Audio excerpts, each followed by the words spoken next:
Hello, listeners, and welcome to Youth Ventures Podcast, PDX Business Spotlight.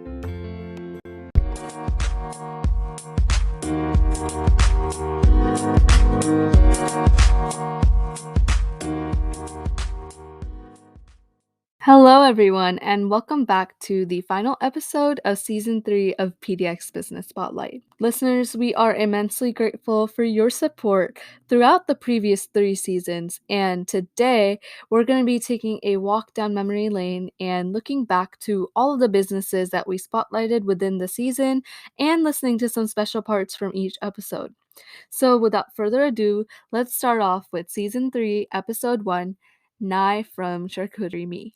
Nai, what would you recommend our listeners to try first? I would say try the Graze box first. That is our most popular seller. Yeah, definitely do the Graze box first, and you'll get a taste of everything we have to offer. It includes 2 to 3 cheeses, 2 to 3 types of meat, and then I incorporate fruits and olives and cucumber, cornichons, which are those baby pickles. Yeah, I think that one's delicious. And next up, we have Season 3, Episode 2, Sam from Diaspora Coffee and Chai Co. What would you recommend our listeners to try first when they come to your coffee shop? Portland is very saturated with coffee. Even though we have really good coffee, I think we're even more known for our chai. Mm-hmm. So being from India and having grown up making and drinking chai every day, 3, 4, 5 times a day, yeah, like chai was in my nature. But then when I first came, I didn't want to make chai because I thought it was too common for me and it wasn't cool enough. But yeah, after in business for a while, I was advised to concentrate on the chai by my business advisors and a lot of other people. So we started, I was making chai just for my employer at a coffee shop to serve at a coffee shop, but it became really popular. And then after I moved on to start Diaspora, I called it Diaspora Coffee and Chai Co. And now we have Season 3, Episode 3, Francis from Auxiliary Coffee. What is the type of coffee that you would recommend to our listeners who want to try it first? If they have never drunk any coffee, if you've never drunk coffee and this is your first time to drink coffee, I would go with a light roast, the Savannah. Because at that moment, you don't get the bold roast flavors of the coffee. And then as you like it more, you can progress to the medium dark, which is our champion. And then you get to the darker one. You get to the darker roast, which is actually, it has that boldness. So you can be able to taste the coffee, but at the same time, you're tasting the boldness of the coffee. When I say boldness is another word is robust. It's the little bit of the smoke flavor in the coffee. So that's boldness. And then again, I say that my brands also support different causes. So what really calls to you? Next up is Season 3, Episode 4, Sarah from Ishq Skincare. Sarah, how can people support your business? The way in which people can support Ishq is buying Ishq products, not just for themselves, but sharing Ishq products with people whom they love or not love, I don't know. And it is the holiday season, so doing that during the holiday season is very much appreciated. So we have organic moisturizing creams, we have masks, our hair oils. Murad and Hayat are super popular, and we also have fair trade gifts, like for example, the Ishq mask gift box, which is a fair trade coming together of 5 artists and makers from around the world. So trans women artists who hand-painted the boxes. We have traditional toy makers from Chenpatna in India. We have flower farms, a flower farmer in Portland. We have the women sewists from a slum in Bangalore, India, and the Ishq products. So it really depends on what is speaking to them the most. And now we have Season 3, Episode 5, Al Sharif from Amity Artisan Goods. Could you talk a little bit more about some of your partners and the types of products that they sell? So we have, beside my work, we have 29 other makers. As I mentioned earlier, they are all minorities groups. I mean, I can go through the city and like where they come from, all locals, and they make stuff that it's very artistic and also very useful. We have handmade candles. handmade soap. We have jewelries.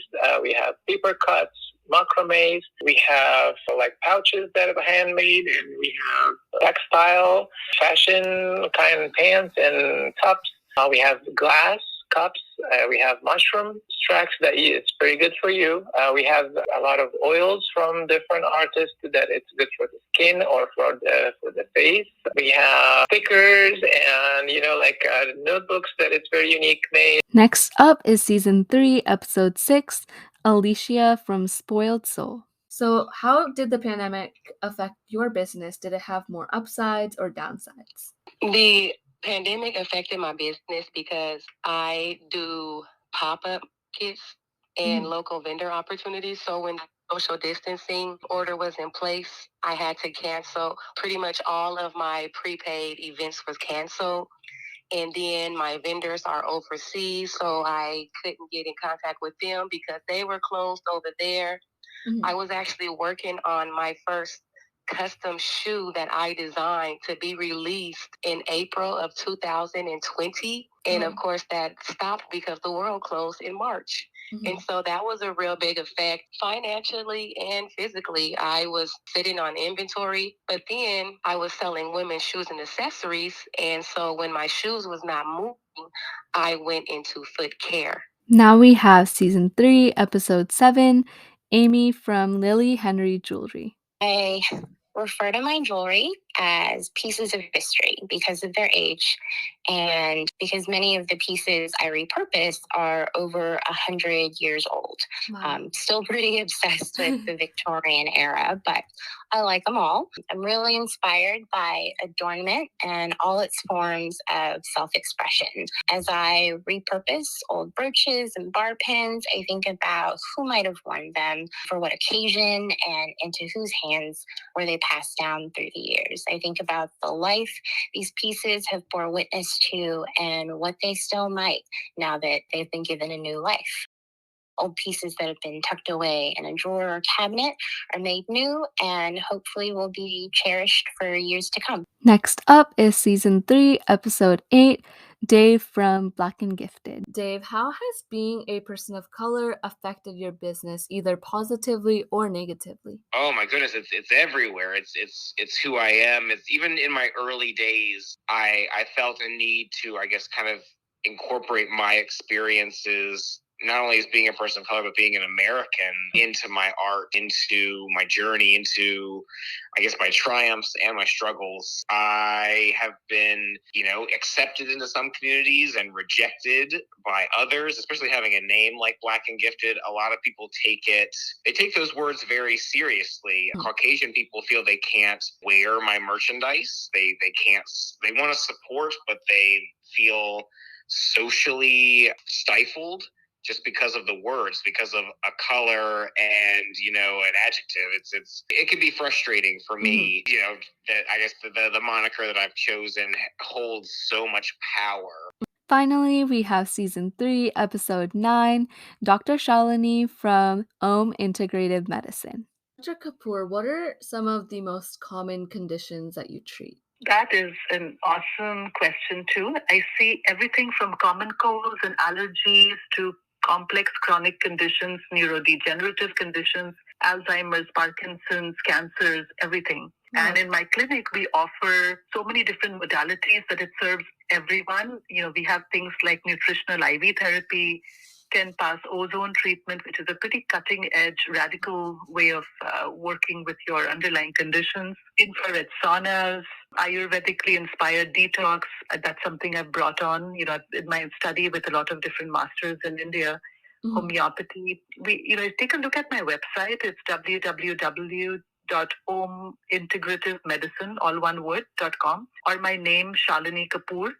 Once again, listeners, thank you so much for your support and for listening to Season 3 of PDX Business Spotlight. If you would like to support us, please consider donating to us by going to the PayPal link in our podcast description box and mentioning that it's a donation towards Youth Venture. Once again, we will also be linking the websites of all the businesses that we highlighted this season also in the podcast description box, so please do go support them in any way that you can. That is it from PDX Business Spotlight. And listeners, we hope to see you very soon with Season 4.